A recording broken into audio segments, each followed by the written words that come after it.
Welcome to this episode of Chumming with the Spirits. JD, Parachum, and we have special guests that are special. Unraveling the Darkness, Jason and Aaron.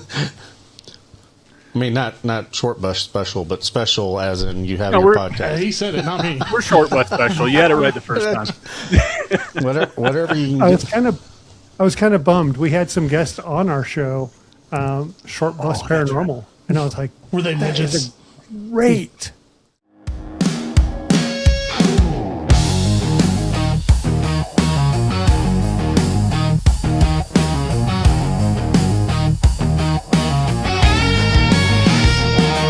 Parachum's got his eyes on the sky, looking for saucers in the black night high.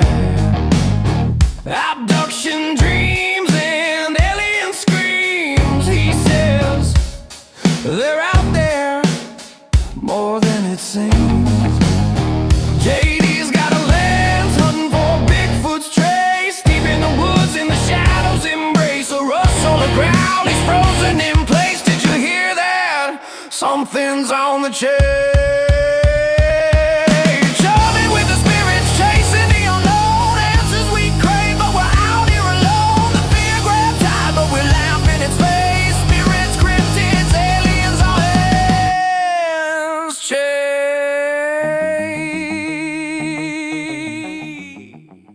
That would have been awesome. So, I made a joke a couple episodes back about I want to do daylight savings paranormal investigations. You know, because everybody's doing dark and all of a sudden everybody's now having a 11 a.m. to 2 p.m. sessions now for like 5 people for $100 at like a lot of locations. I'm like, did I manifest that? That's a tulpa. That's a tulpa. Matinee paranormal. I'm like, you can sleep in, do an investigation, take a nap, and then still go out and do something on Go Saturday have dinner. night. Yeah. But We did an investigation, I don't know, it's probably 4 or 5 weeks ago now, where we actually, just to accommodate the people that were escorting us through, started at like 5 o'clock. And it was really weird starting when it was still light out, Yeah. and we had a great investigation. Yeah. It made no difference at all, I don't think. we were talking about that. Reality-wise, we've had just as much activity setting up when it's still light out. If the place is active, it's active. I mean, there's... Right. But people forget that, you know... Some of the best evidence I've ever caught Oh, yeah. is during the day. Doing B-roll footage. and Doing you got B-roll footage while we're waiting for the place to be unlocked. catching for stuff us. in windows, looking at you. Yeah. And, Yep. well, and like we did the sleeper, and I was pre-setting everything up, and I was airing up an air mattress, and I heard somebody come into the lounge, and I walked out there. There's no one there, but there's a cat ball just lit up on the shelf. I'm like, You know what? I never thought about this. If I had been doing that B-roll at night and that had happened, I wouldn't have caught it because the contrast from the night. you're right. Yeah, it would have been too dark. You wouldn't have picked it up. Huh? Holy Maybe there's shit. some benefits to Yeah. this. Yeah, besides the nap. See, I'm the one that always shoots the B-roll for us, so I'll just go start wandering around the location by myself filming, and I'm always like, every horror movie that has a paranormal team in, it's always the poor sucker that's out doing the video by himself. Or setting up the cameras. Every time. I Yep. can guarantee you it's the editor doing the B-roll. Every time. No one else thinks about doing B-roll footage unless you're the one that has to splice it together. Well, it's funny. I recently just started following and watching this guy on TikTok, and he goes around to haunted places by himself with a JBL speaker, and he'll blast music and go around and dance and be like, "Hey, I love it." And a couple of them, he's gotten done with the song, and the song stops, and he's like, "Come on out!" And then like something scares the shit out of him, and he's like, "No!" I'm like, "What'd you expect?" Yeah, he's always got the caption like playing Britney Spears for the Yeah. Skinwalkers or something like that. Oh, and it's so funny. Yeah. Yeah, it's a great idea. Yeah, no, there's a lot of neat ideas out there. I still think Naked Paranormal. There's some stuff to that. I mean, you definitely know a cold spot. Right? Yeah, but I was in the pool. I'll be honest. Most paranormal investigators look like me Us? and us. I don't know if people want to see that. Well, you just blur it out, but I'm just saying for science. For science. Yeah. My buddy and I were talking about doing a REM pod bra the other day. Somehow that got brought up. And yeah, there we go. Rim titties. I see Aaron. Oh my Yeah. God. Rim titties. We're trying to patent that. Rim Is you got to have a pair of them, of course.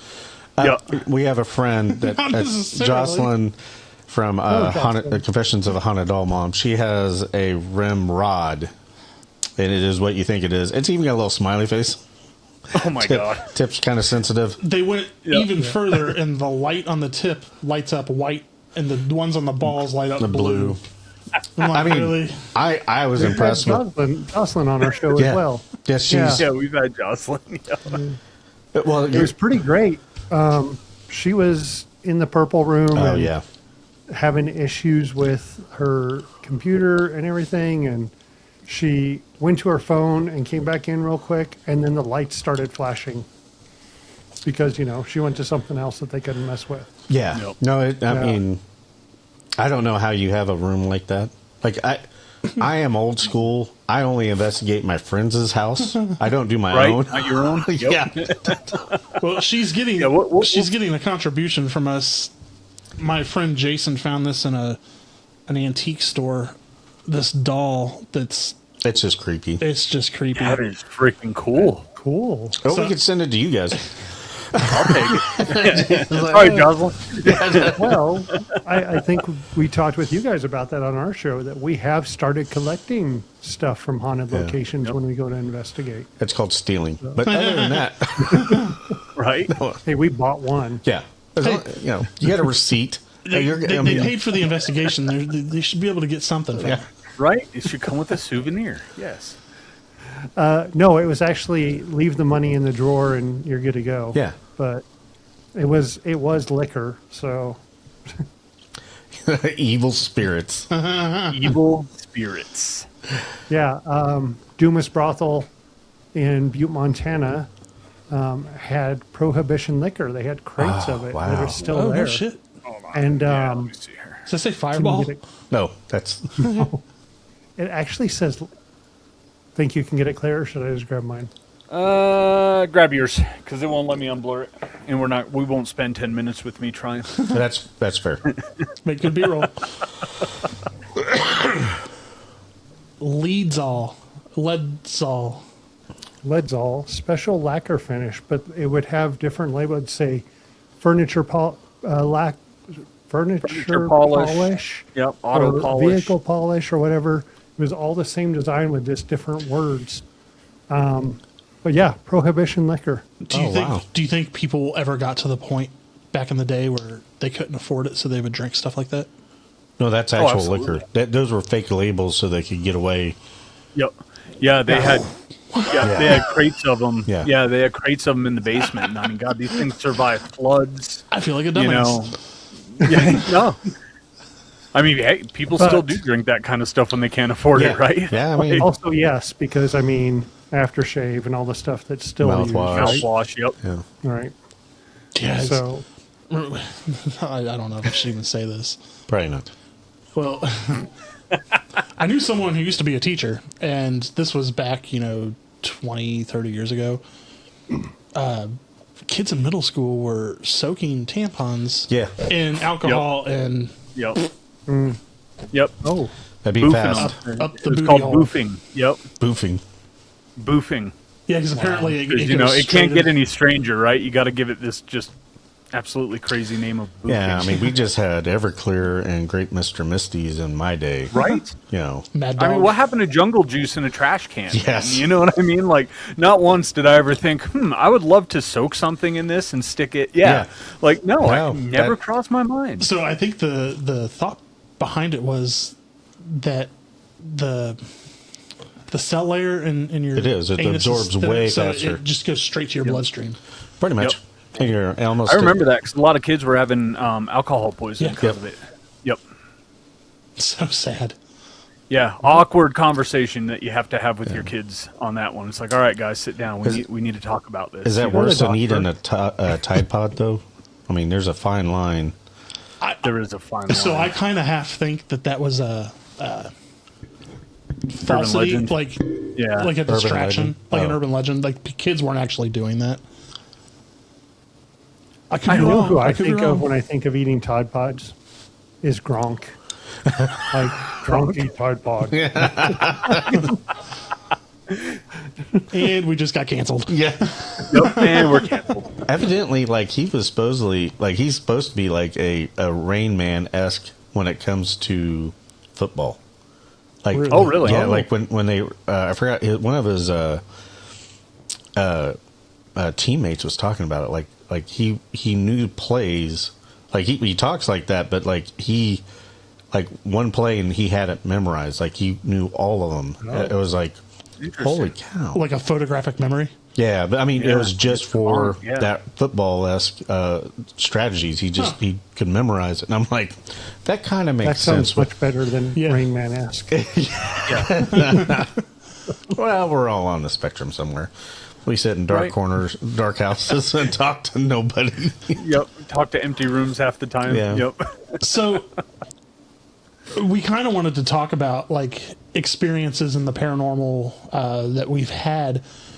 Do you guys want to start off going over individually, kind of like what may have Where'd got, you get touched at? show Hold me on, show me get on my the doll. doll. Yeah, get the Where did But, the like- bad man touch you at?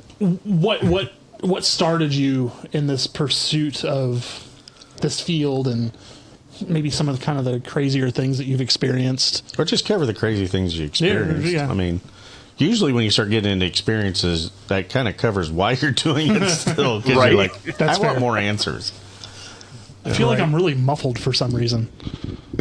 Well, not only do we have the podcast, but we're part of Way Out West Paranormal. And Gina and I, my wife, started that in 2020. Over the years, we wanted to add more people. We brought on Jason and Michelle, and we have an awesome team now. The synchronicities between Jason and I are absolutely ridiculous. You know, we text each other just about every day, but if a day goes by and we don't, for some reason, you know, I'm getting ready to text and then one comes through, or he's calling, or I'm calling, or something's going on. So not only did I think we weren't busy enough doing investigations, we started the podcast. Didn't So- have enough free times and not enough trains. I get it. Exactly. As far as experiences, as a group, we've had some great stuff. The touch. So I've been investigating for 13 years. Never have been touched. My wife has been like, had stuff like blowing in her face, and she's like, "Stop blowing in my face." And I'm like, "It's not me. I'm over here." You know, to the point where one time she's like, and blew in my face. I'm like, "What are you doing?" So there was that. But like the touch was the first time was this year at Dumas Brothel in Butte, Montana. And both nights we were there, I was touched both nights. But like the first night was just in one of the girls' rooms, and it was like on my face right here. And I was like, this is super weird. Like, is this what you guys are feeling all the time? Because, boy, they get touched. And I'm just like, okay, I don't. And it's nothing big. I don't worry about it. But when it was, holy cow. That's awesome. Yeah, I love it when you're there and somebody else gets touched, because like then they'll turn and then they realize there's nobody near them, and the realization that I know, and then they're like, well, did I really get touched? Was I brushing up against something?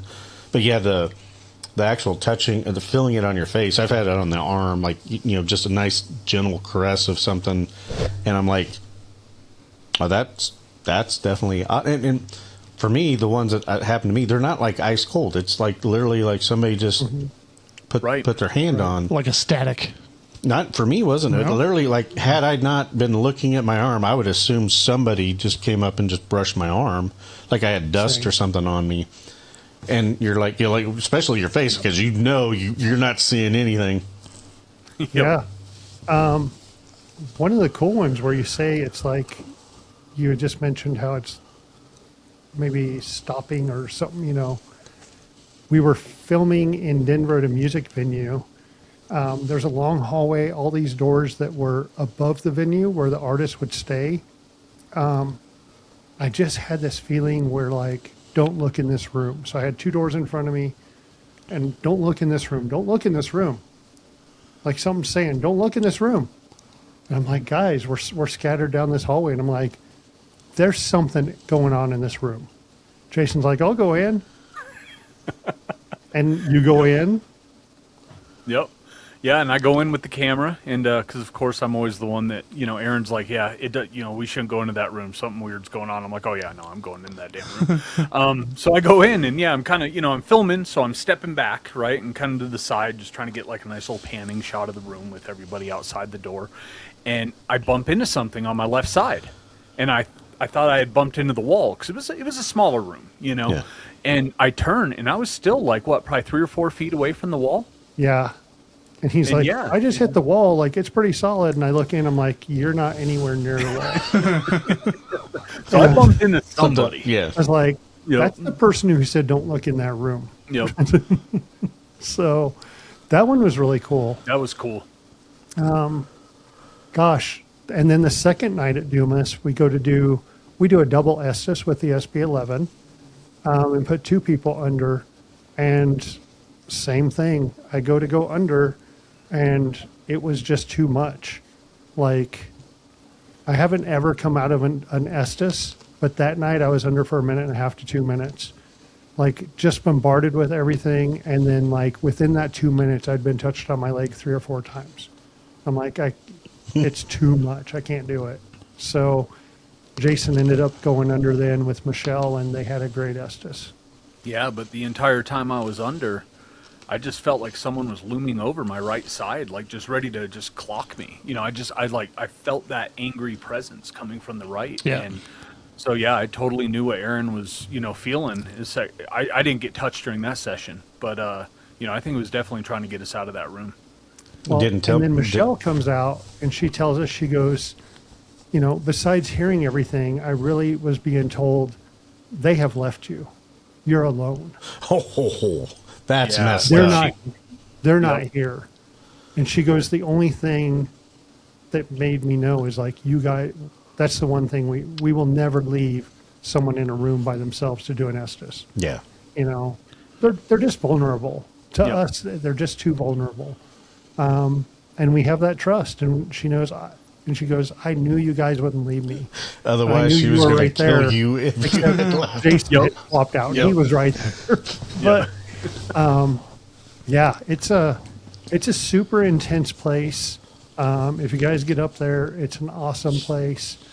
I think we finally figured out, we split into 2 groups, and the girls went and did their thing, and we did our thing, hoping that it would be like guys, girls, would get different things. And I think we both kind of set each other up for failure. Because the girls kind of mentioned, we started in the basement, and the girls mentioned to the girls upstairs, like, okay, the guys are coming, and oh, they're married, so just so kind of set that up. But then we were downstairs, we're like, okay, because we really feel like the miners that worked in Butte would come through the tunnels and come into that bottom and The stay people in that the worked bottom. in the mines, Yeah. by the way. Yes. Yeah. So Not the ones on the island. Thank Got you for it. clarifying. yeah, it's not Epstein Island. Yeah. So yeah, that they stayed in the bottom, and we're like, okay, guys, and we realized that they had security at the time, but the girls wouldn't call security to help them because then they had to pay them out of their pocket. So in the basement, when those miners would come in, a lot of those girls were getting hurt down there because they didn't want to pay for security. So the security So- was getting paid, but then they would make the girls pay on top of that? No, if they had to do Secure- anything, no. they had to pay. Yeah. But The is, girls were paying security if they used them. They weren't getting a rate. They were just getting paid by the girls.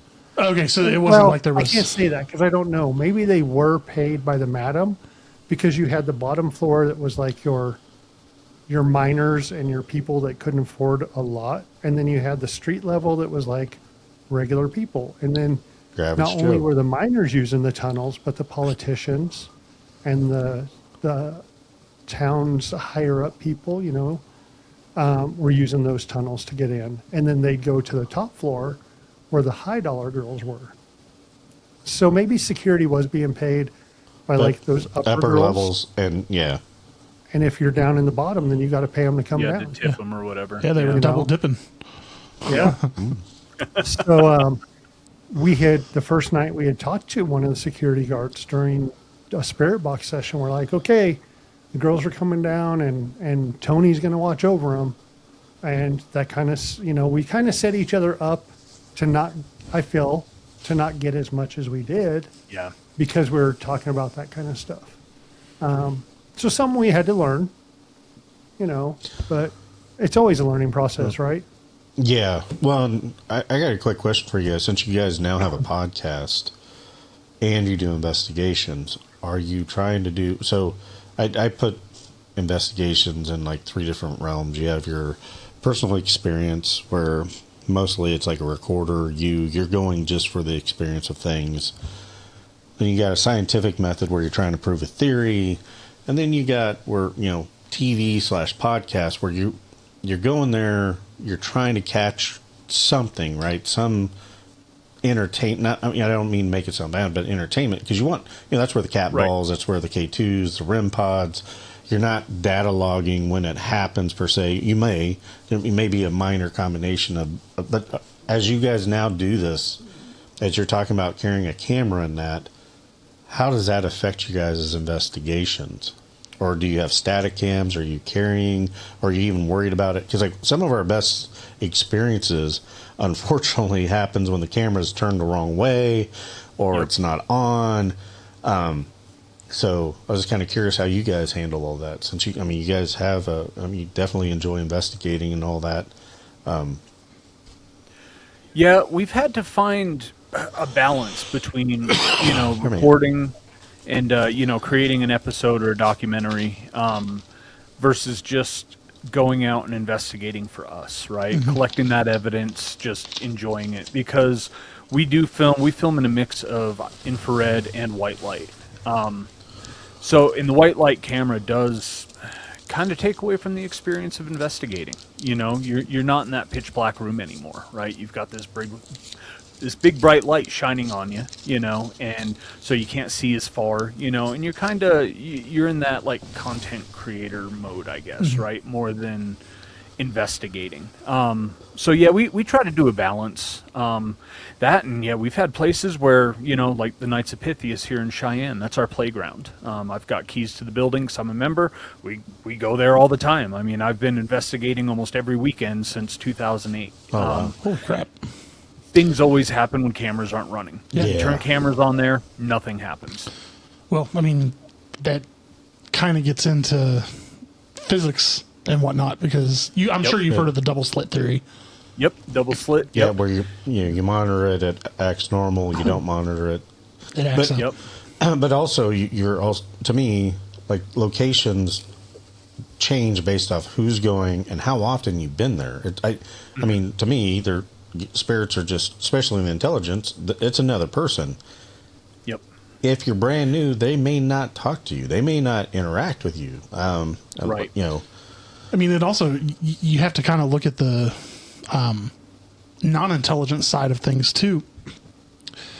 You could go to a place 100 times over the course of a year, and only one of those 100 times you get activity.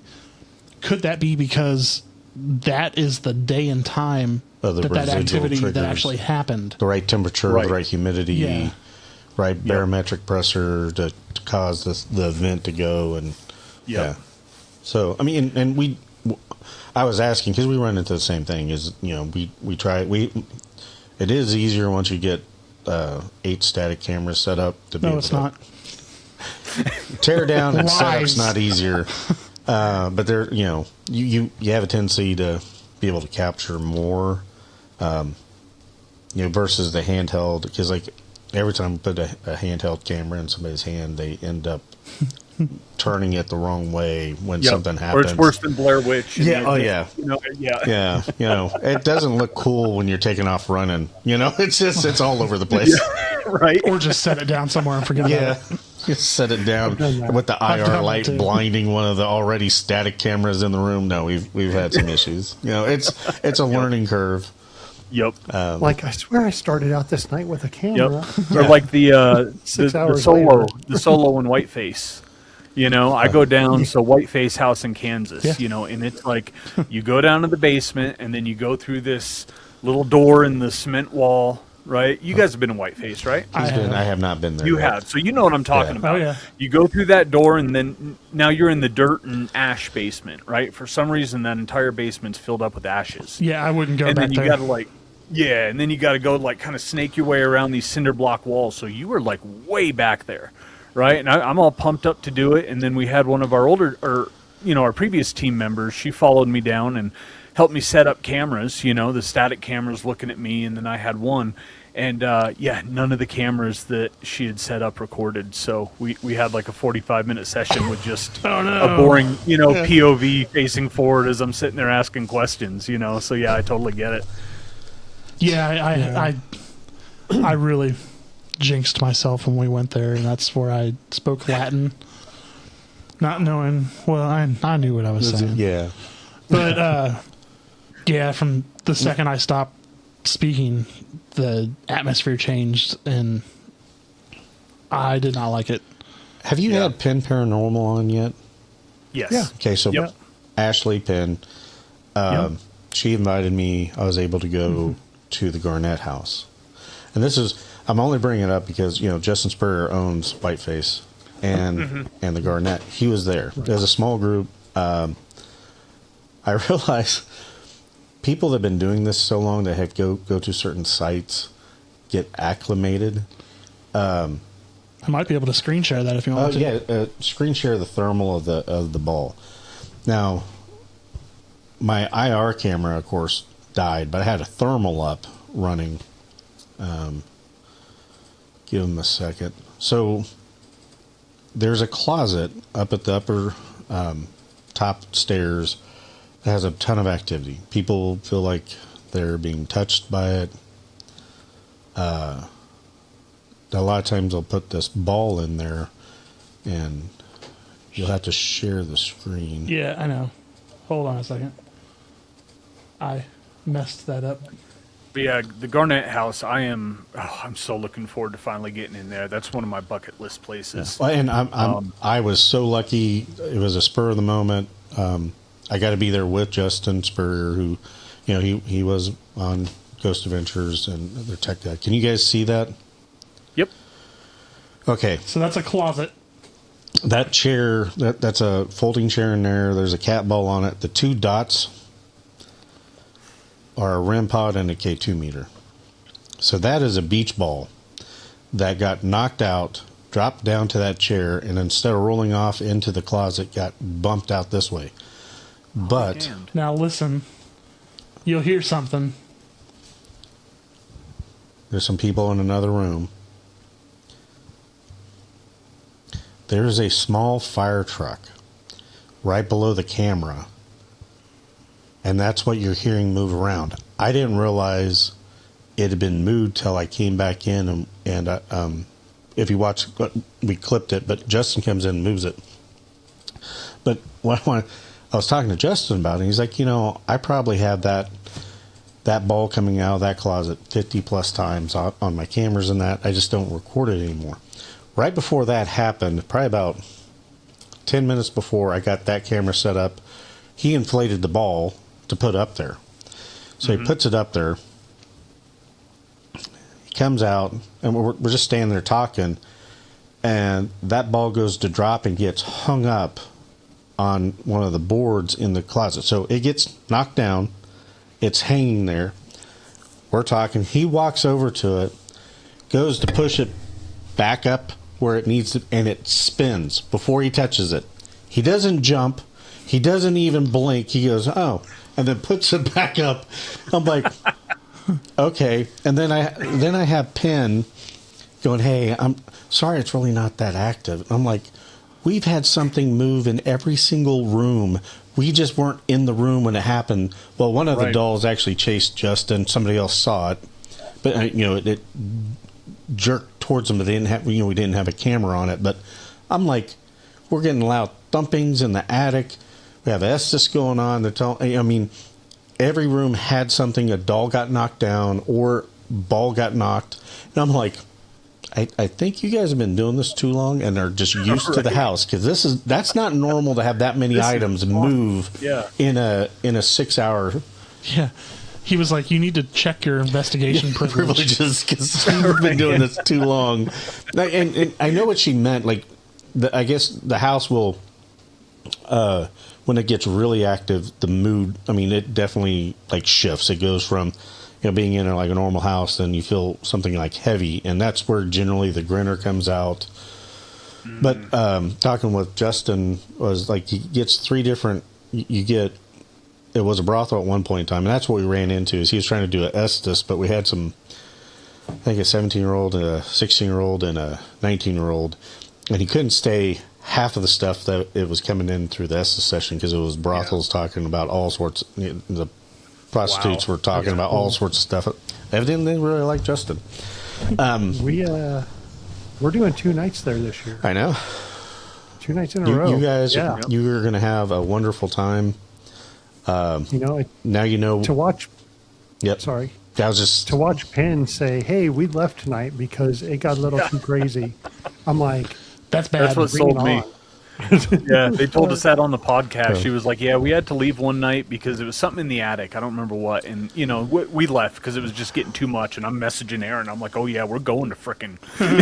Well, and that attic, it's a lot bigger than what you think. There's 2 rooms up there, and there's 2 side areas, like, and we had, I mean, it sounded like somebody was dropping bricks, like loud bangs, and go up there and nothing.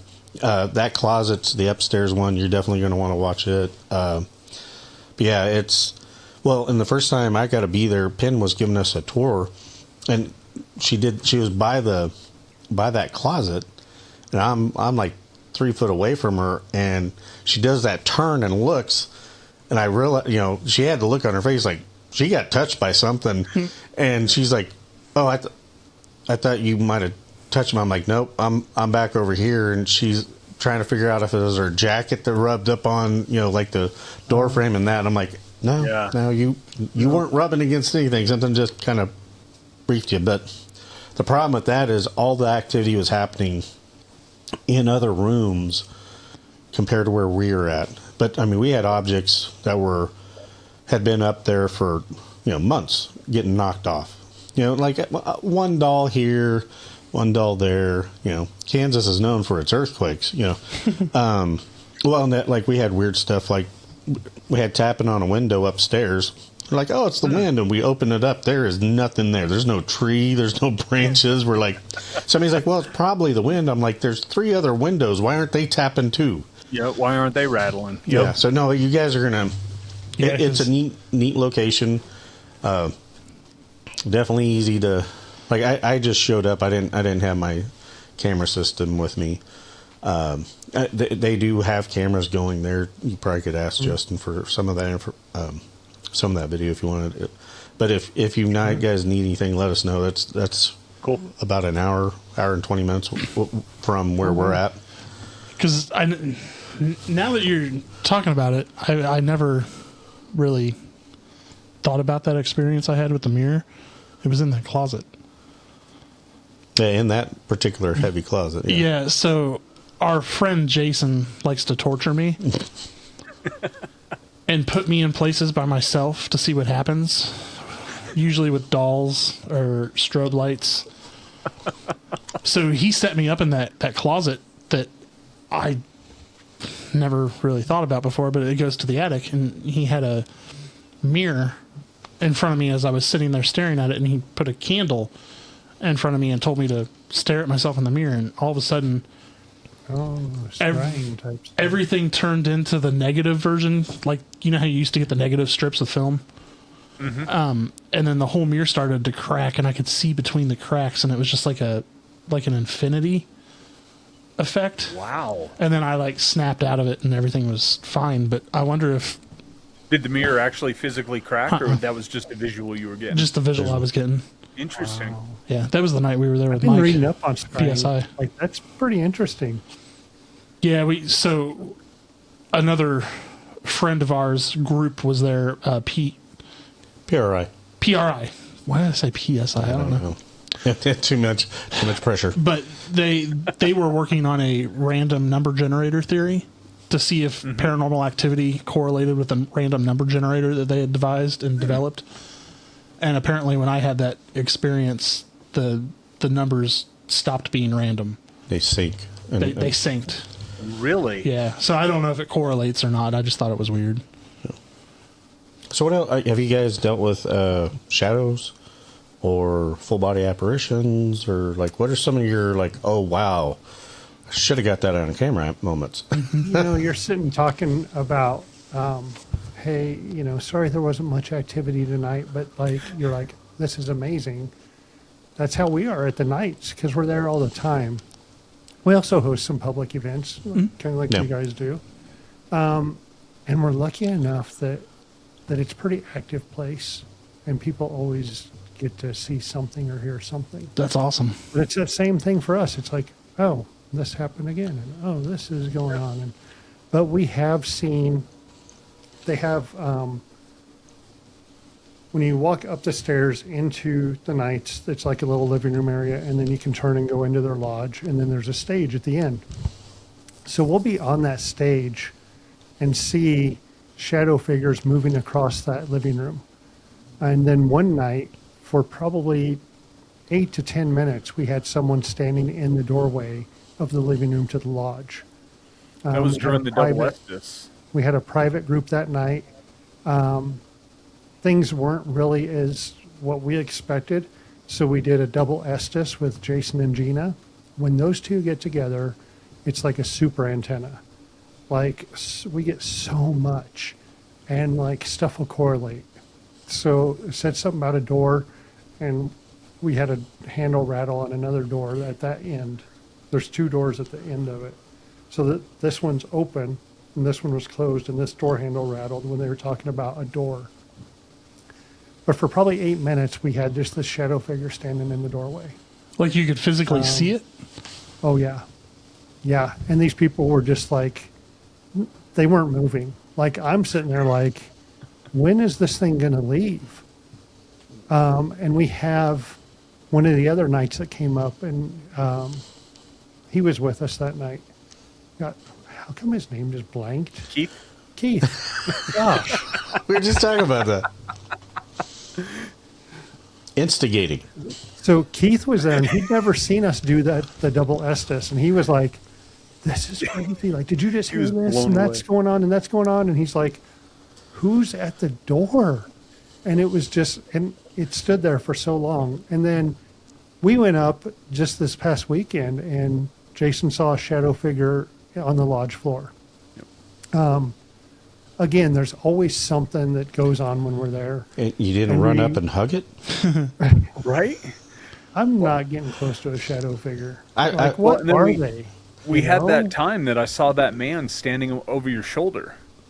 Oh, and then yeah. I was able to actually find him. We've got a wall with a bunch of portraits of old members. And, me and Aaron were thinking after, like, let's see if he's on there. Because it's not all the old members, It's only, there's probably 50 or 60 up on the wall. And so we started looking, and I was like, holy crap, we found him. And yeah, we actually found the guy that was standing behind Aaron. I think it was down in the basement, right? Where we saw him standing behind you. Yeah.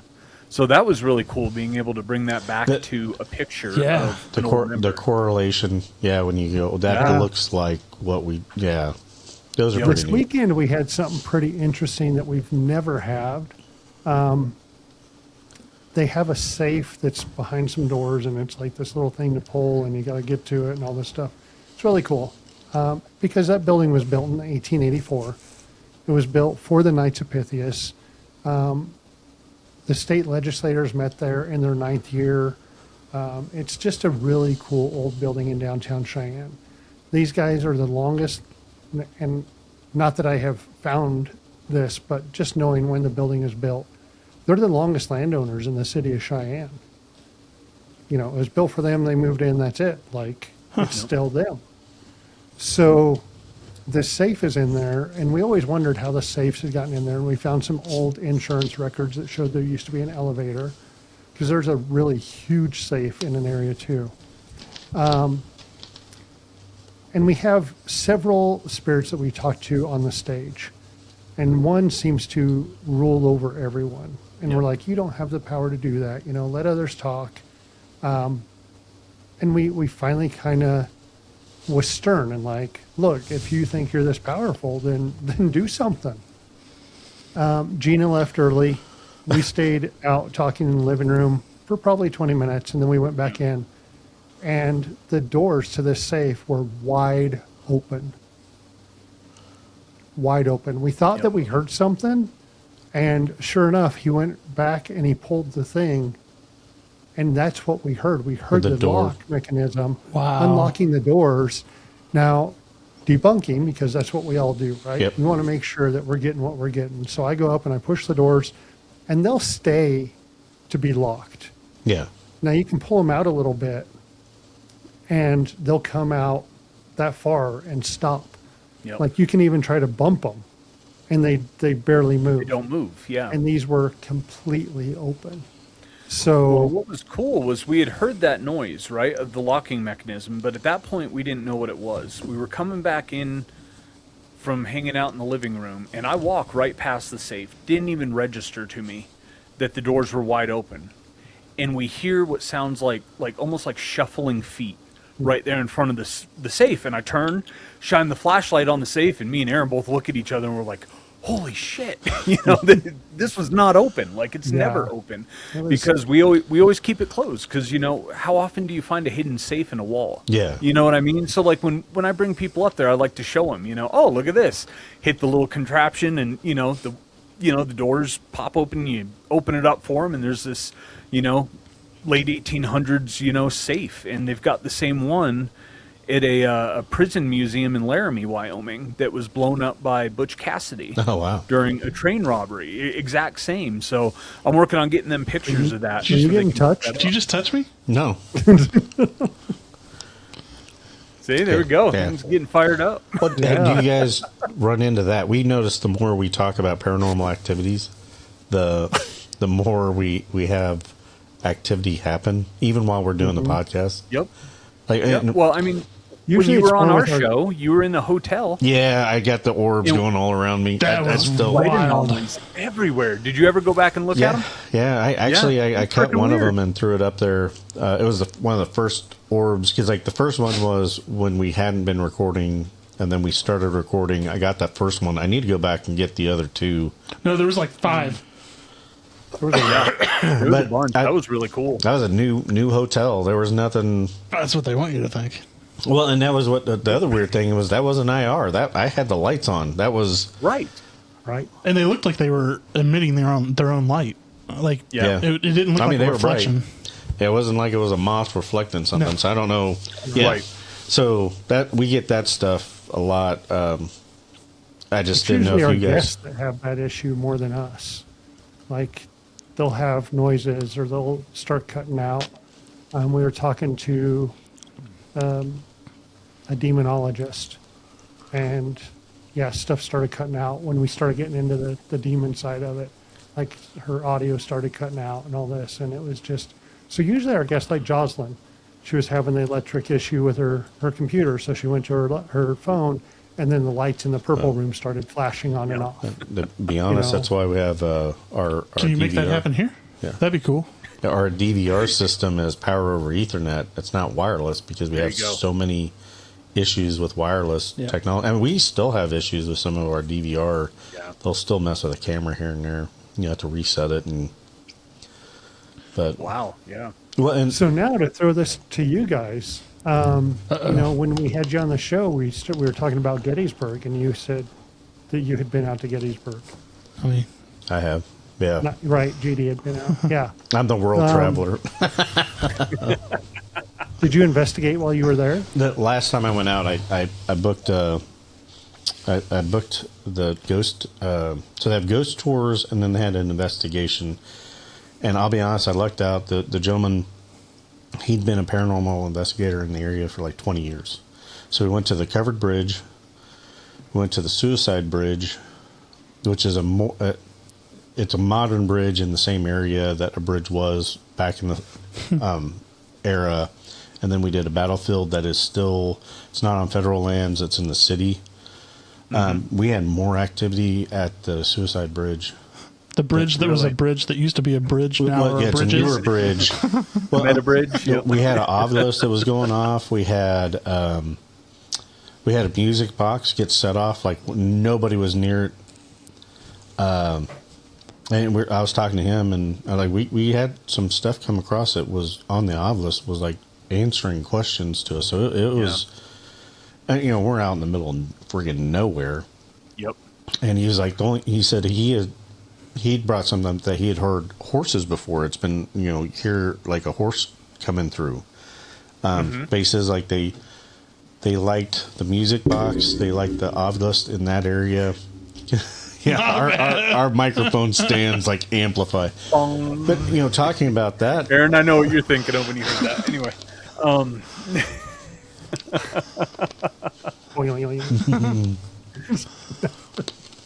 so have you guys done Gettysburg?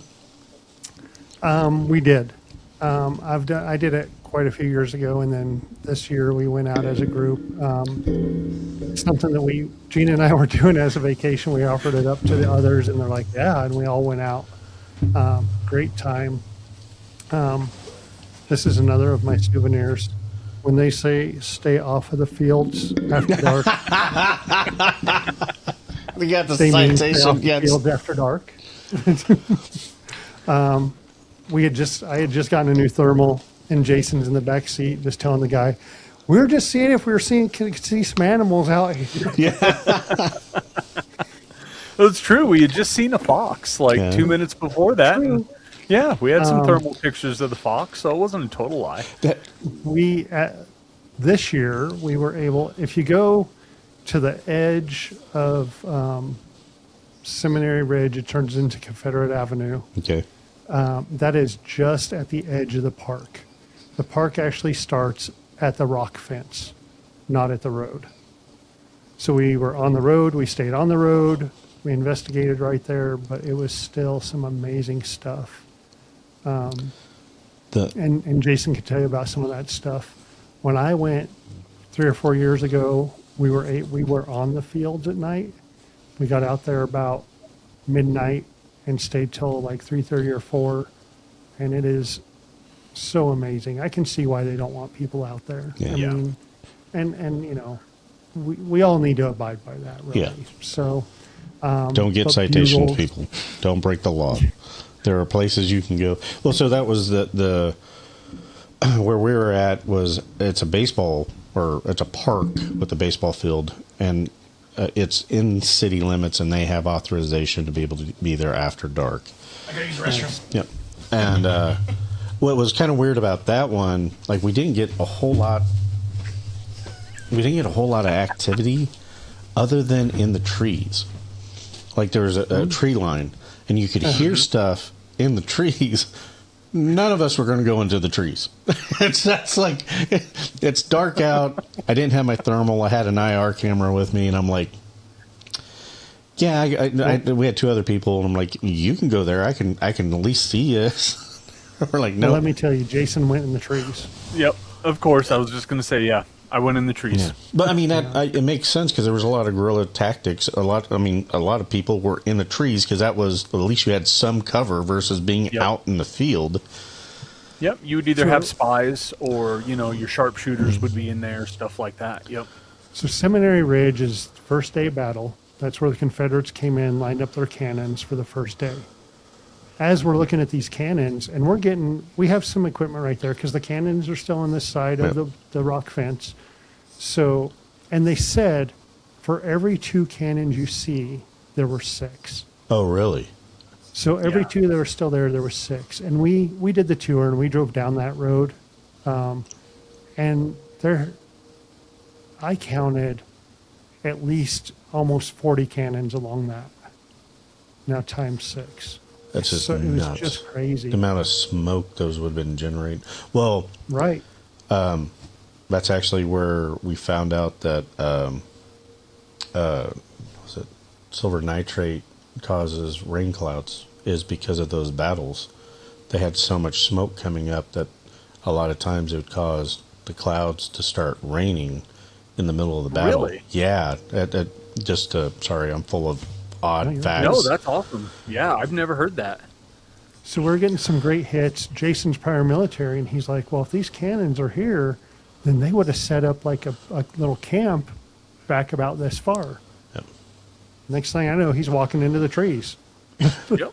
And then I find, a clearing in the trees. I'm like, okay, this validates my thought. But before that, we're sitting on the road and we're getting some yes, no, hits from what said it was a young soldier. And then I was like, let's try playing some bugle calls and see what happens. And so I just pulled up Civil War bugle calls on YouTube, and played muster and, Like everybody else does, yeah. Exactly. Yes. And things opened up. I mean, it was like the skies just opened and started raining activity. Me and Michelle saw a shadow figure dressed in military garb about 30 yards away from us, standing in the middle of the road watching us. We start hearing the footsteps like you're talking about in the woods, stuff like that, and almost felt like we were being surrounded at that point. My bright idea, of course, is to go into the woods and check it out, and that's where I go in and I find that clearing, and I'm sitting in there, and next thing I know, a chunk of dirt. I don't think it was a rock. I think it was like a large chunk of dirt. Like a clod get thrown at you. Yeah, it was about that big. Probably about That's foot, not a foot and a clod. half. That's a boulder. Right? Yeah, I've got a boulder of dirt coming at me through the trees. And, it was thrown enough, like, you saw the branches and stuff move, as it was going through. What if And that it was... landed... Bigfoot? No, what if that was residual from a cannon?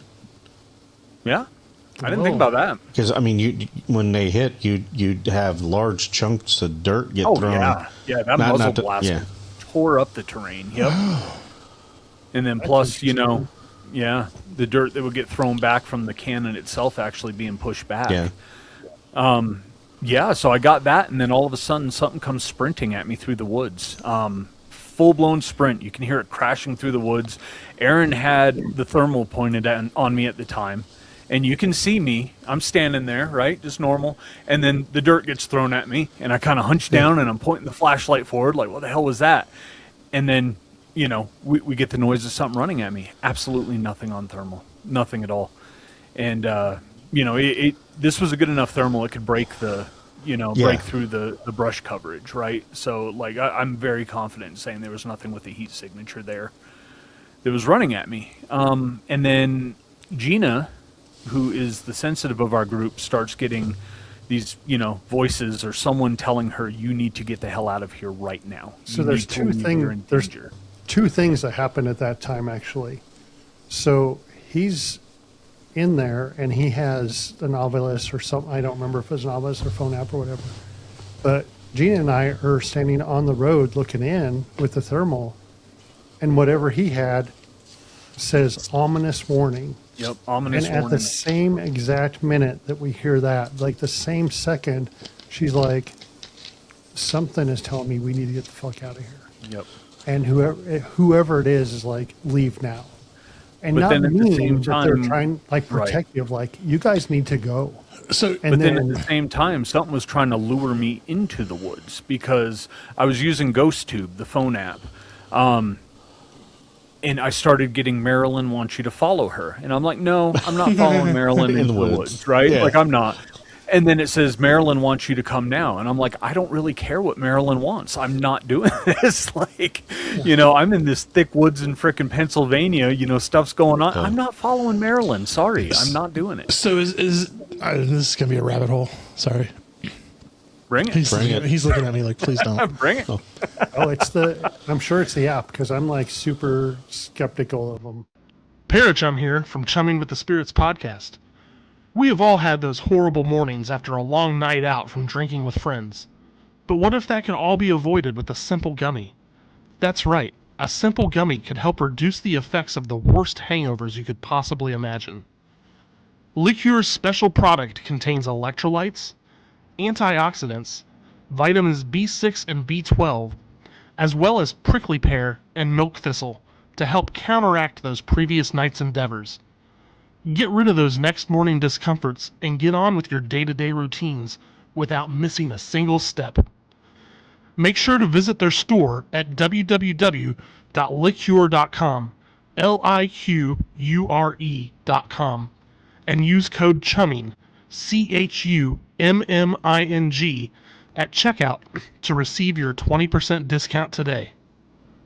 Yeah, so is it a possibility that it could have been an elemental warning you to get out of that area because of the history of people that have been in that area affecting its habitat with the horrible war, and it's like, I don't want to deal with this again. Get away.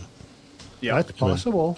Well, I was going to add in, like, that thermal image that you saw the ball bouncing. There's no cold spot on the ball. There's no hot spot either.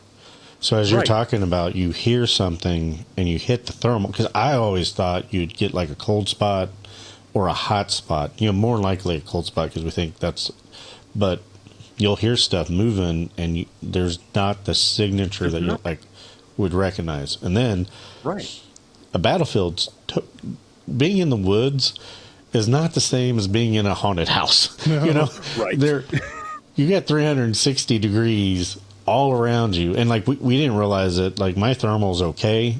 It's perfect in a house. Man, you get out and we're in a cemetery. There's a finite level. Like, it's okay, but it's not military grade. Like it resolution drops really quick. And then like so the thermal is the thermal I got. We actually went to Bigfoot Days in Estes, and who's the guy? Russell Accord. Jason? Yeah, Russell Yes. Accord. Yep, I talked with him. During his speech, he was talking about this. He goes, and here's this thermal and blah. And we caught up with him afterwards, like, what thermal are you using? And he told us. And so I went and researched this, and I work at a gun shop, and I can get stuff, you know. So I was like, cool, I can get that. we got to have some conversations afterwards. So do I. And Yeah. it's pretty, I mean, this is clear up to 1,800 yards, and it's like when you go look at all this stuff, I learned a bunch about thermals, like researching this, and I was like, holy cow. Yeah, So there's a when you big say difference, that, it's like, this is one of the better, it's a $2,000 thermal. You're not just, it's not one of these little handheld, go stop, $385 thermals. No, You know, well, so 10 years ago, that would have been a $14,000. Exactly. Yep. right. I So, can't mean, even it's- imagine what the military has now. Because when I was in, we were using something called J-Lens, which was a FLIR system, forward-looking infrared.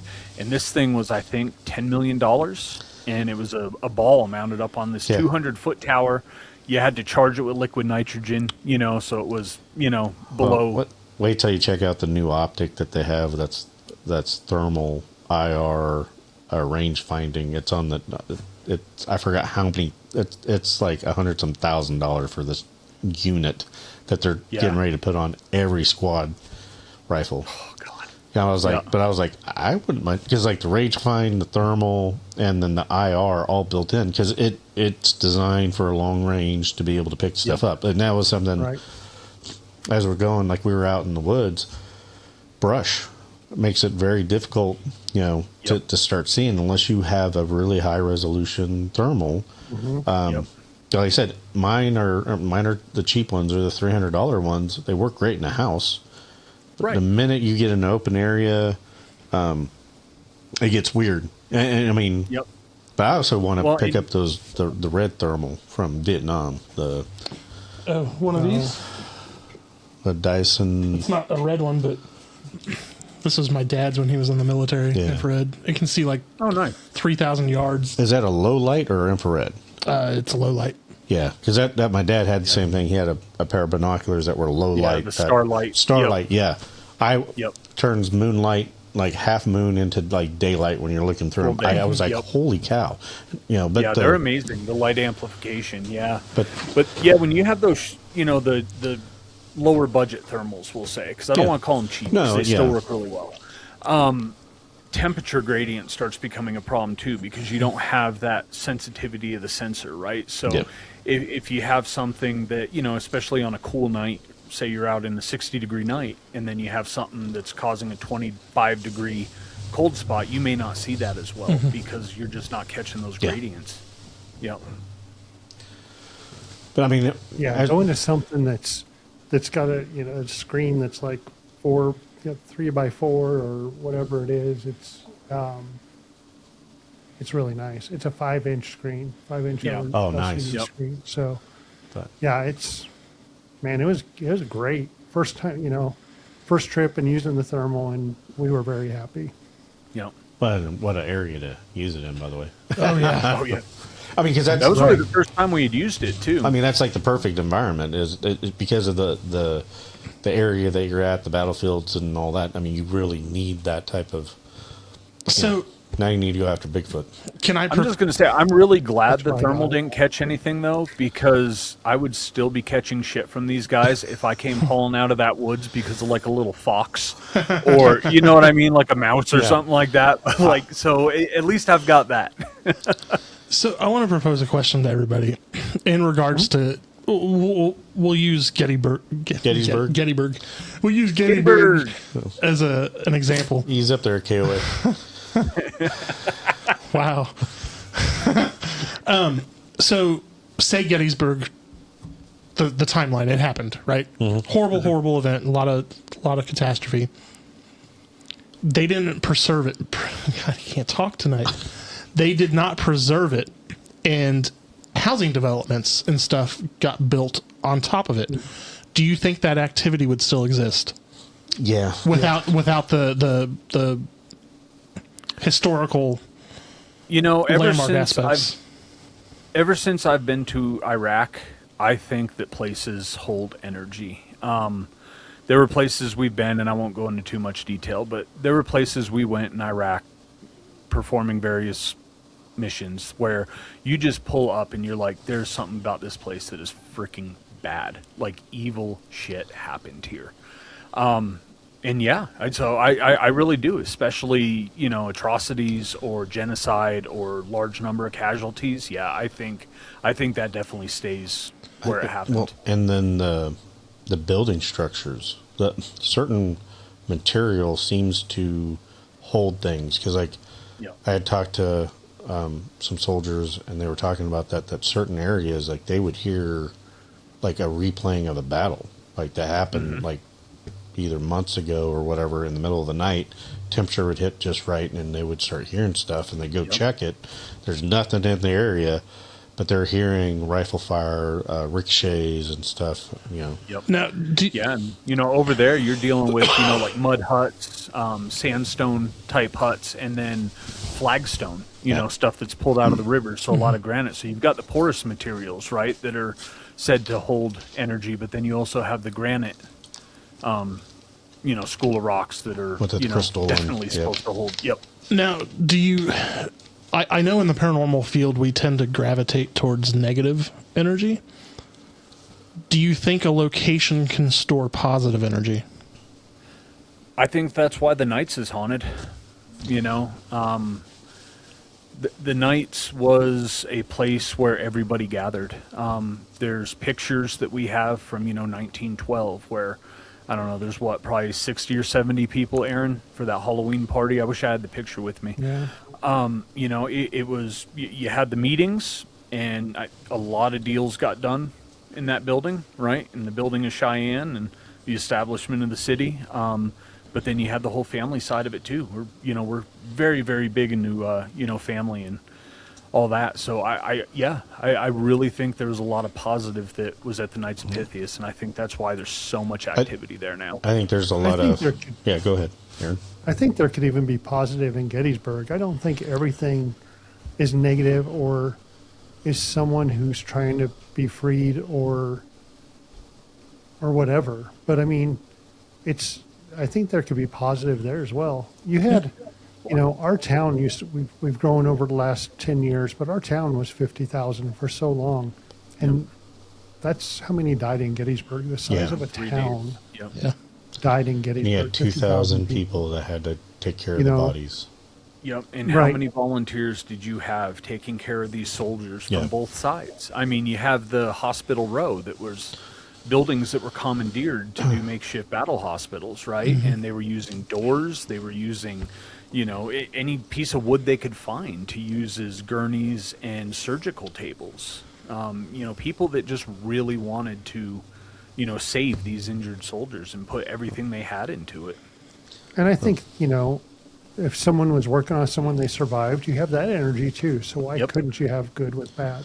Yeah, Or yep, soldier coming home. I mean, I know. refer to them like as happy hauntings, like theaters, movie theaters, actual old style theaters usually have a ton of activity. But you have the balconies, Yeah. somebody sitting, and there's legends of like if you see somebody up there, it's going to be a good show.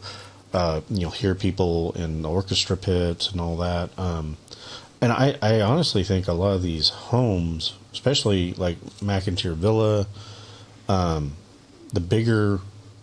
They were very happy in their home. I mean, that was their place. They built it. Right. That's what they're there for. And we briefly kind of talked about one of the theories of ghost children. There's a lot of ways you go. It's a demon. It's if not, it's a trapped kid. That sounds horrible. What if that's somebody coming back and that was their happy moments? Meaning like they're 90 some years old, had a wonderful life, but that maybe they're an orphan and they go back to the orphanage because that's where all their friends were at that time. That was a happy moment. Or playing in the creek or like I said, I don't think everything is doom and gloom and evil. Right. Yeah. There's got to be other possibilities. And like I said, I mean, I get why some people may walk into a house and they start redecorating or remodeling. I would be mad if that was my favorite place and you took a wall out. Right. Get off my lawn. Well, I mean, you could take it even Get off my lawn. one further. You brought up a long time ago that the possibility. So we're talking about spiritual representations of the afterlife, right?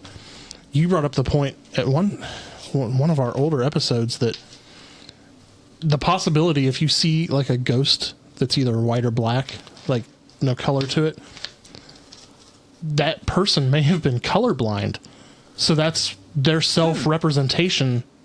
That's what they expect people to see them look like. Because they don't. That's what they project is what they saw back then. Yeah. It's because we had somebody that they kept on seeing as a kid was a black and white apparition. And it ended up being like a Native American head, but it was always in black and white. And it's like, well, what if he was colorblind? What if that apparition, and when he was living, literally had monotone viewing, and that's how he represents? Because I was like, it kind of was like an epiphany. It was like, well, how would you like if you're deaf and can't hear anything? What does the voice in your head sound like? Yeah. That's how we get banned, right there. Yep. There we're canceled. But there's so many questions that like, is there a reasonable answer for this? Why is everybody wearing a white nightgown? Well, probably because 90% of them were white nightgowns because that was the East. Yep. Right. Yeah. It makes a lot of sense. We had Dr. Black on our show, and she had a death experience where she was in the course of her job she came across fentanyl and it killed her. And during that time that she was dead, she was transported back to a place that meant a lot to her. But then, as she would think of something like my son, boom, she was right there where her son was and could see what he was doing, could hear the conversation. She was able to recount it to him, even though, it had happened, she was dead 30 miles away. Yeah. And then she heard her daughter over the speaker of the phone, and instantly she was at her daughter's. So is it like that, with how you appear as well, right? Like, I think, I'm dressed in a black T-shirt and shorts, right? Because that's what I always wear. And, so is that just going to be kind of my assumed identity? And like you said, if I have a memory of something else, Sorry. You're good. Say I'm wearing a zoot suit in that good memory, right? Yeah. Like, am I going to go there and be in a zoot suit? Because that's that's what my memory is. That's how I perceive myself. And I think it could be a possibility for that. That's why some kids show up. It's not, maybe that's not a kid. I mean, it's coming across as a 5-year-old, but it could be a 95-year-old man that lived a healthy life, but that's when he remembered the most fun time pranking people. Because I hate to think a 95-year-old in a 5-year-old body is going to be very mischievous versus just a 5-year-old. Oh, I would be. Because I know I I'd would be raising Oh, hell. yes. Yeah. So, what are your thoughts on, as we're getting into this discussion, going back to Gettysburg, we don't have to use Gettysburg as in. Well, So why'd you bring up Gettysburg? So you were talking about the surgeries, and during that time, if you had like the small cut and the doctor couldn't heal it, they'd amputate your arm Yeah, or leg. because they're Right? worried about gangrene. Yep. Is it possible for that spirit, if those body parts get separated in the physical, for it to haunt and manifest in multiple places at the same time because it doesn't know what it's locked onto? I think it gives it free range, and that was one of the discussions that I had with the investigator, because he was talking about like the amount of amputees, Yeah. and the fact that everybody was buried pretty much on land, and then they came in, 5 to 10 years later, interned everybody, moved. He goes, you can't tell me they got every single foot, every single hand, Right. So you have body parts on almost every single plot of land. Because there was 50,000 people that died. Yep. Was 120 some thousand injured on both sides? Amputees, fingers. Over 26 square miles. Yeah. So he was just like, you're littered with body parts. There's things that could cause, whether that be residual or intelligent, to me, Gettysburg seems so unique. Like, I've been to other battlefields, and you get you get the heaviness. Yeah, the sullenness of when you're there. Yeah. I think that the difference to that is that they have embraced that history and they still live it. Like with the reenactors that come back every year, but not only that, but the buildings are still there. The cannonballs are still in the buildings. Well, okay, where the cannonball was is still in the building. They've put something there to represent it. But like they live it every day still. Yep. Gettysburg isn't just a site, it is a whole experience. And when you go there, like when you get out of the car and you step out, like you feel the energy there. It's its own place. I've heard it on many podcasts and many shows, paranormal playground, because anywhere you go, you can get something, right? Yep. You're going to hear rifle fire. You're going to see people. You're going to, just like, we couldn't even take a picture at a cannon because every time we tried, it was blurry. Yeah. And then we go to a different cannon and do the picture there and everything's fine. So much stuff goes on Well, there. you have every possible type of paranormal experience there: full-bodied, EVPs, disembodied, lights, Shadow orbs, figures. If you're anywhere near the woods, if you're near any set of woods during the night, you see shadows moving through the woods. Yep. You hear musket fire, you hear cannon fire, you hear bugles, you hear just everything happens there. Disembodied voices, everything, right? People marching. I have to ask this question Yeah. because You don't have to. I do, because it's driving me nuts. You need to go there. No, so what happened in Gettysburg was an atrocity. Like it was a horrible, horrible thing that happened to these people. Is there a line that has to be reached for an atrocity level event for things evil? So to me, I would say emotion, right? Like, was there hatred? Was there this just pure visceral? I hate saying evil because I don't mean it in a demonic sense. no. Yes, like so. I'm like so. Let's compare Or like hatred. Yeah. Gettysburg to Auschwitz, right? Mm-hmm. Both had horrendous atrocities occur at that place, but the activity that I've heard from Auschwitz can be kind of alarming, paranormal wise.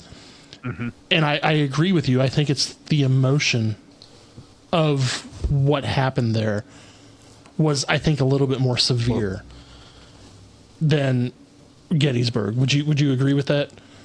I would, because Gettysburg, I mean, from being in the military, you know, when you're a soldier, yeah, you come across scary times, right? But you're there for a reason, and you're fighting for a cause that you believe in at that time, right? Or even if you don't believe in it, you're fighting for the guy next to you. Auschwitz is people that were, you know, kidnapped, Yes. transported away from their homes, experimented on, and then murdered in horrible ways. So yes, I feel that there would be a completely different type of Energy. at a place like that versus one where people were, for the most part, you know, volunteers, right? Well, and also it has I think it has a more potential to attract things of a negative nature at Auschwitz. But I mean, a lot of people don't realize like Gettysburg is actually a miracle. They had one civilian casualty out of all that fighting. One person, because people were still living in the houses and they were fighting. Was that the lady in the house? Yeah, that Jenny got shot Wade. from across the way. Jenny Wade. But that people don't understand that for that time frame, that is unreal. Only one person that they had 50,000 military people die, one civilian. That's Right. amazing to me. Insane. Yes. Yep. You know, and especially considering that during a lot of these battles, you know, that didn't take place in towns, people would make it a day. They'd make a day of it, and they'd pack a picnic, and they'd bring their family up and go sit on a hill The early and let's days, watch yeah. the battle. Yeah, That's crazy. Yeah, when we took Right? the tour, that's what he had said, and I was like, "Are you kidding me?" And he's Yeah. like, no, they were coming out and just watching the battle. And I'm like, Well, I mean, That's crazy. yeah, a lot of the earlier battles in that where they were doing that because they really thought the Union was going to be so overpowering that they would wipe out the Confederacy in a couple weeks, and they literally were watching picnics and watching these battles and found out that like the whole can't hit a broadside of a barn is from Gettysburg. The Union was getting trounced, and they lined them up, fired at a barn, and they missed it. And they're like, oh, no wonder we're having problems. You know, because this is when the Confederates are down in the Devil's Den sharpshooting officers, and they're seeing this unusual rate of kill ratio of people. Are like, wait a minute, we have better numbers. We have, you know, modern technology for rifles and all that. Did they have rifling? Yeah, they had rifling, but they had overestimated how much training. Like there's a whole bunch of things that happened at Gettysburg that totally changed how the Union started training people and handling. Because when you look at paper-wise, the Union should have walked all the way through the South. But what really happened was the Union had a whole bunch of people that didn't practice shooting, went up against armies made of guys that's how they put food on the table for their families. Yep. And it was... they had the bushcraft skills. Yes. They have Right. the tracking. like you had the hillbillies and rednecks that Yep. knew how to shoot. Exactly. Yep. at a very long range that people were not, they didn't realize that was capable because, you know, but you know, Gettysburg is, I'm going to try to get Parachum there. And you know, if we end up getting some plans for that, I'm actually going to be near there at the end of this month, but I'm not going to have time to go back and do any investigations. It's funny because I grew up in Coatesville, Pennsylvania, which is like 3 hours away, and I've never been to Gettysburg. But Yeah. See, and I grew up in Vermont, and my first time going to Gettysburg was, you know, with Aaron and everybody. But it's, I mean, because it's a location that I mean, I could spend days. I mean, like I've been there 3 times. I never get enough, and part of that's just the history. I mean, all the sites, all from a military standpoint. You know, I did the Navy and Air National Guard, so I'm not a big ground type guy, but it's just something about seeing. Do they let you on to the historic like battlefield and sites during the day? During the day, you can walk the whole and film. From sunrise to sunset, you can go on anywhere. And they let you film? Yeah. Because I know some places they won't let No, you. yeah, you can film You're everywhere. free to do whatever. Yep. We had Mark Nesbitt on our show, and he was a park ranger for 4 or 5 years, And he's written the Ghosts of Gettysburg books, which have been stuff that he saw or letters. After he wrote the first one, he just started getting letters from people. Yeah. He has one of the tours there, and we talked to him, and it's like, if you were to go out, where would you go? And he gave us a site that's not even, it's more a cavalry battle site that's east of town. He goes, this is where I go. He goes, there's not as many people. It's real quiet, even like during the day. And he's like, there's always something. Well, I mean, And I think that's anywhere you go there. Yeah. There's always going to be something. well, the Kling brothers. You have that's the what started wheat them. field, Yeah. which was 20 acres, and they had 5,000 guys that were killed in that 20 acres. You couldn't step on ground when you walked across it. Well, and that's one thing that threw me off. Like, I'd watched all the TV series of North, South, and Gettysburg, and they showed these way open fields, and you're like, when you're there, you're like, okay, that's not near as big as what they showed in the TV series. Right. I mean, they're it's pretty confined, and then how dense the woods were. Like, I'm like, because the first time I ended up going there, I was like 2 days after when the battle actually happened, and it was just pure coincidence. And seeing how thick the trees were, you could literally be peeing on one side of a tree and not know somebody was on the other side. But it would it have been that way Back 150 then, yep. years ago? Okay. Yep. Yeah. yeah, no, It's pretty cool. I went out. Both times I've been was during battle time. They went during battle time with us. that's hot. Here's the craziest thing. So battle happened July 1, 2, 3. We're there for the 4th of July, and we're walking. This is the night we did our ghost tour. So we went on Mark Nesbitt's tour, and nice. as we're coming back, the fireworks start. Now we're walking down Baltimore Avenue with the fireworks going off, and I'm just like, this is what it sounded like. Yeah. This was the sounds, because these houses that you're walking by were there then. These are Civil War houses. They and preserved I'm like, 99% this of it. is what they were hearing.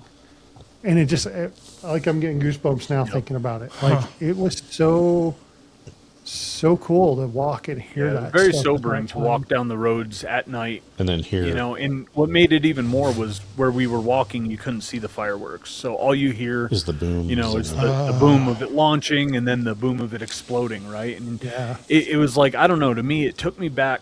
Well, not took me back, but it made me really, it kind of put me in place of when it was happening. And it's like, you could almost hear like, okay, now add the sound of screams nonstop. Right. And that's what people that were living here would experience. And it was mind blowing. And I don't know if maybe stuff kicks up a little more during that time, because it's, both times I've been there is that time, but I really don't think so. Talking to so many people that have been there, like, everyone has experience. You went to Sachs Covered Bridge. Yep. That bridge, like, everyone goes there. Yeah. The bridge will be completely full of people doing an investigation, their own investigations. Yep. And we got lucky enough where it was like an hour and a half of just the three of us. And it was so cool. Like, we were getting some great stuff. We had But some REM pod hits and some other that stuff. thing fills up, and everyone's... The gentleman that was doing the tour guide for us, he brought up, like, because I asked him, I said, what's some hot spots? He says the week leading up to the battle and the battle itself, they get more activity on the tours, and also the week of Halloween. He goes, he thinks it's from everybody showing up. The energy of people kind of feeds the area. So Absolutely.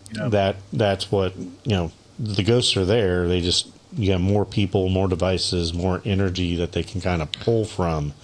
And so it seems to ramp up more. And I was like, that was kind of interesting. He goes, that's just what he sees when he's there. Cause like he does the tours Monday through Friday. And he covers those bridges. They got authorization. And he's just saying that like about a week out is when things start, they'll get more EVPs or more obelisk hits or more REM pod activity. And then it hits a high level right during the battle time frame. And then it drops back off. He goes, but that's also when the amount of people show up. And then right after the battle time frame, everybody kind of goes home because you have all the reenactments and all that. You know, it would be an interesting. I don't know if anybody's ever done this, so if they have people that are watching, you can call me a Whatever. yeah. It would be interesting to do an experiment, and I think Gettysburg would be a good example, prime location to try it out. That going there during that prime activity and having someone in the group. Thank you for littering in my room. Having someone in a Faraday cage type outfit and see if they're experiencing stuff while other people are experiencing stuff. I don't know. I get what you're saying. I'm weird. So that try to isolate them. Kind of isolate them, isolate the draining of energy or the pulling of energy from that specific person. Yeah. And see if that is, kind of what fuels experiences. Yeah. Interesting. I know one of my All favorite. right, Aaron's gonna have me walking around in like a chicken wire suit next time we're out there. Never hurts to try it once, right? Right? Got to prove the Or a big theories. Spartan helmet Yeah. too. Yeah. I think there's, other battlefields too that probably have just as much energy that are more accessible. Just What was the because one we that being a stopped at on the military way port- up to Butte? What's that? What was the one we stopped at on the way up to Butte? Little Little Bighorn. Bighorn. Oh, Little Bighorn. Thank you. Yes. yeah, that's one I That haven't been place to. had I would like a to heavy check that. feeling too. Yeah, it should. That was a massive massacre. Yes. That was. Have you heard the conspiracy theory that he knew it was going to be a massacre, but he wanted it to happen because he was unhappy? I haven't heard that. I just made that up. Oh, I was like, I have And that's- never heard that. And that's how these start. Yeah. Okay. Yeah, that's how these. About that. So there is actually rumors that he buried a ton of rifles in western Kansas because he had more rifles than men, and they buried them in western Kansas on their way up, on the off chance that they didn't want them to fall into Indian hands. But There's also conspiracies that he wasn't they the were brightest looking either. for the It's like oh God, what was that city of gold? What was that called?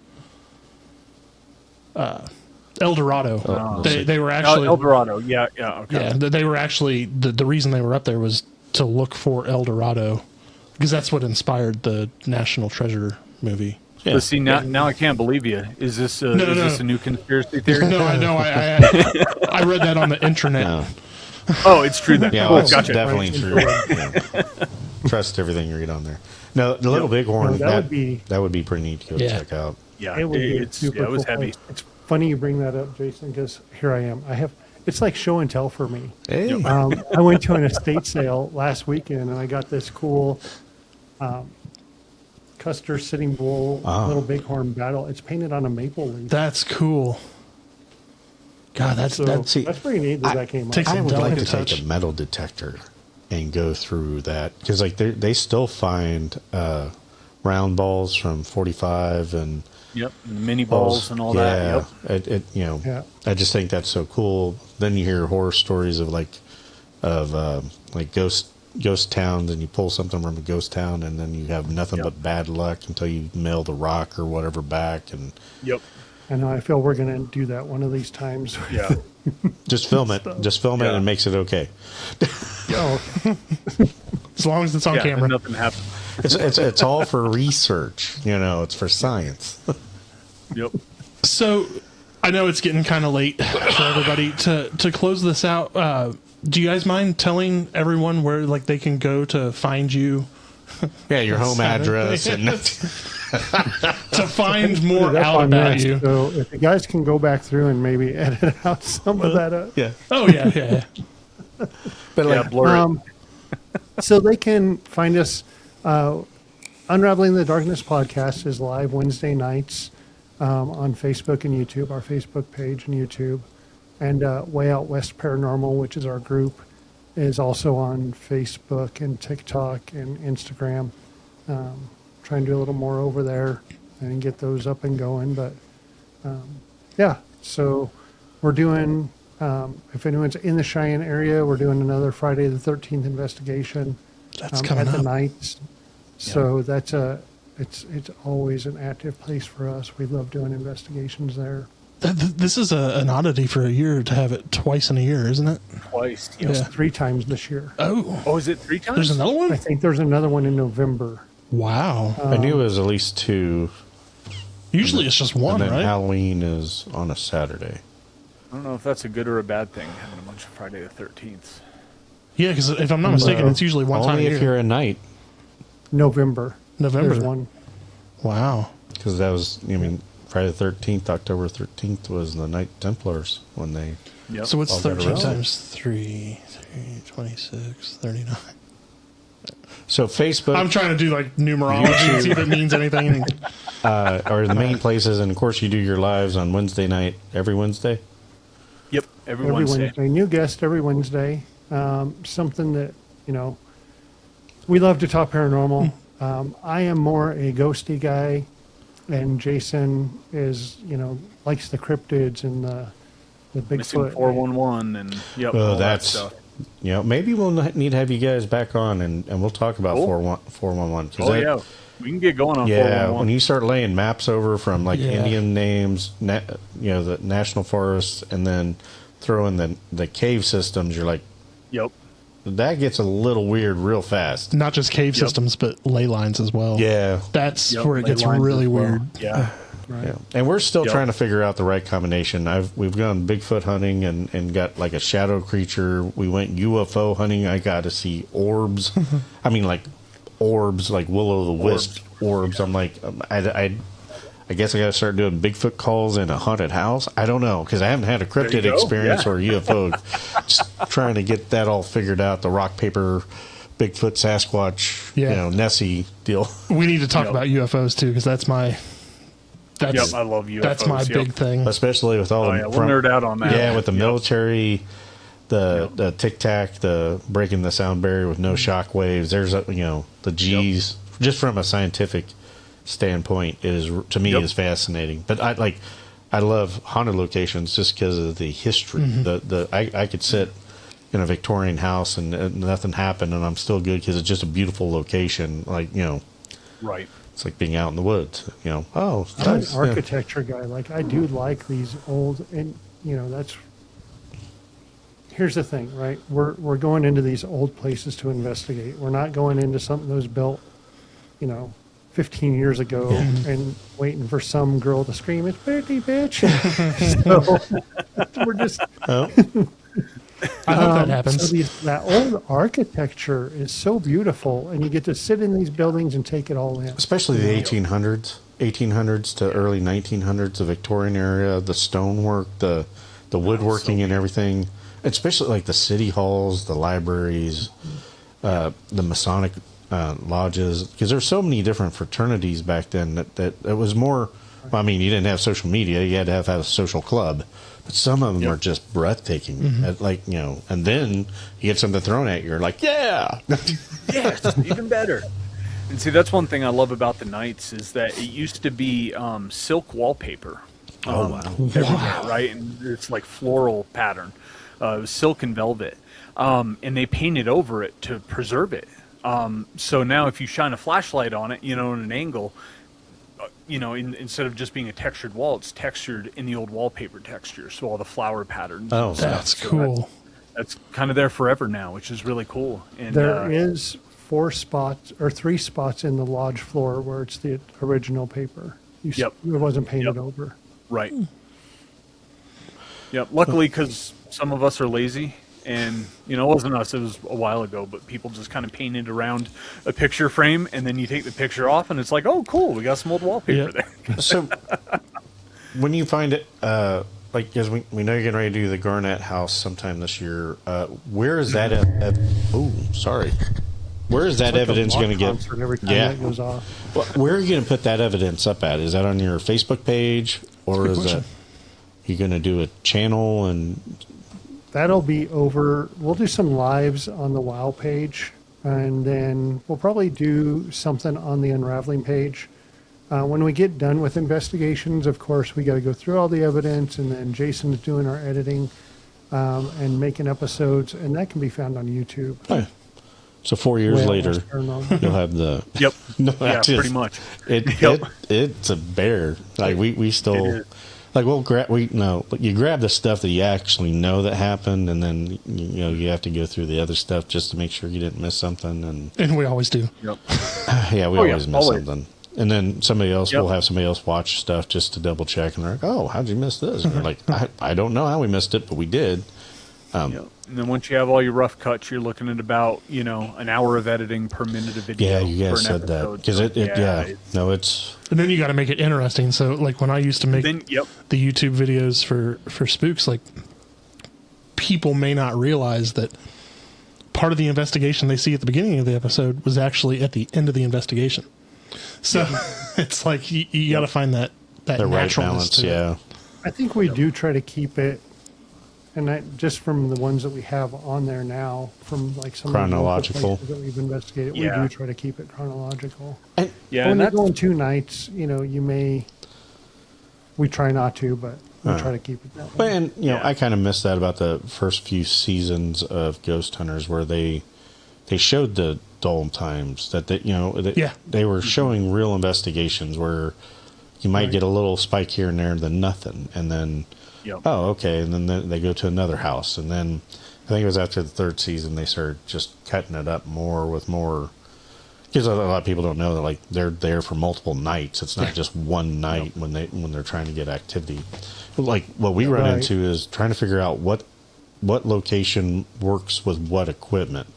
Because you don't realize it. Like if they are just people, not everybody knows how to use a K2 meter or a REM pod or a dead bell or the motion or like Sleeper that we're getting ready to go to this weekend. They love the twist mad lights. Like we get more response where you set it up, place it, and they can turn it on, turn it off, give you yes, no, which is really neat. But they don't know what a K2 meter is. They do like the dead Right. bell. McIntyre, we had some wonderful direct responses with the dead bell at McIntyre. That was interesting. Yeah, that was creepy. Do you guys have a certain particular, or is it kind of, because you always go to the nights, is there certain equipment there that seems to always get activity, or do you have to change it up? the one for me that just seems to spirits are able to pick on the quickest or pick up the quickest is the flux yes no. We call it the yes no prism. It's the triangle, the flashing Yep. blue light. And, got the laser sensors on each side. That seems to be for me the one that like spirits can really get Is going that with the Vortex, Johnny Vortex's flux, or is it just, do you know who you got yours through? Ghost Stop's flux? Okay. Yeah, I got Ghost Stop. I just know we're not allowed to have one of those because I saw one for the first time last weekend at McIntyre, and I would sit there for hours if I had the chance and go, ooh, Beep, beep, beep, yep. Made a little EDM party. yeah. in there. He's like, you need to Pretty stop much, it. yeah, you got to stop. And the spirit box, we get awesome communication up there with the spirit box. I want one of those Alice boxes so bad, but they're on back order. Yeah. I haven't seen that. So they're the ones that you won't hear the background noise. It'll just say the words. Oh. Who's doing those? Some guy over in Europe, I can't remember his name, but they've been on back order for like over a year because he can't keep Oh. up with the demand for them. It's one guy. We picked up one of those Periscript. The static things. No, it's kind of like an Ovilus. It's Polterscript from Ghost Hunter store. I haven't heard of that. Yeah, that's Boy, what we just- I'd like to get an Ovilus. That's one of the few things we don't have. We just picked just- up a Sinister box, which is just No. a spirit box. We have no luck with that thing. Our Ovilus does well. We did get one of the last Oviluses that Chappell made before he gave them to Ghost Stop. Yep. So that was pretty cool. But But yeah, there is that one more place Paraforce where they one can is- see us. Where? And that's going to be Kansas. Oh, yes. So you're in that area. More Yep. people probably watch you guys, but we're going to get out there and we're going to get to meet some of those people at Central Kansas Paracon in September. Oh, that's right. You guys are going to be at I'm excited for that. September 25th, Yeah. 26th, 27th. That is at Hutchinson, Kansas. We're Yeah. actual speakers for that event. and vendors. That's going to be a good time. Yeah. That's awesome. Yeah, we're excited. This is going to be our first get out con and really meet some people. And we've had you guys on and Harley Black, and going to get some other people scheduled that are speaking there. That way we can do some follow up live stuff. Absolutely. We're going to have two booths. One is way out west. The girls are going to run that, and we're going to be over doing unraveling stuff. So That's awesome. Can't wait Yeah. to see you Super guys stoked. in person, and we'll definitely have to do some live stuff and follow up on where you guys. You know have what? done. I'm gonna do something for you guys, but it's gonna be a surprise. It'll be a I'll- good surprise. I'll give it to you at Cool. Central Kansas Paracon. Awesome. we'll Okay. look forward to it. We'll do Yeah. it live. You can do it then. Sweet. I think it's gonna Yeah. be pretty cool. Sweet. Nice. But again, thank you for taking the time. Yes. It was kind of last Absolutely, minute, guys. and we appreciate you hopping on. Like I was Thanks like, for inviting us. Yeah. I just anytime. we I did could your sit here- show, and we're like, we should invite them on. Well, my thing is, I could sit here all night and just talk about this stuff. That Right? Yeah. Yeah.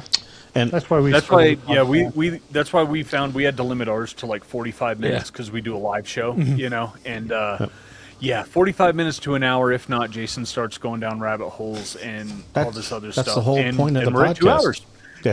Yep. So, yeah, we had a few that have I'm gonna gone. have to get you a.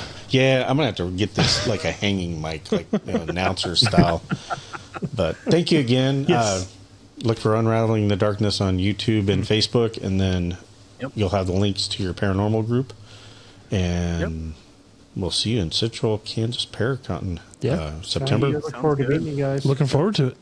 So Yeah, thanks for having us on, Yeah, guys. and Absolutely. if you have any new projects going on or new locations or amazing evidence, of course, let us know about it. We'll be more happy to shout it out and give you guys all the credit on that. yeah. Again, been great talking with you guys. If you ever need Yeah, anything, likewise. reach out, and you guys be safe out there. Yeah. All right, you too, guys. Okay. Thanks a lot. You. And thanks for watching. Until next time. Bye.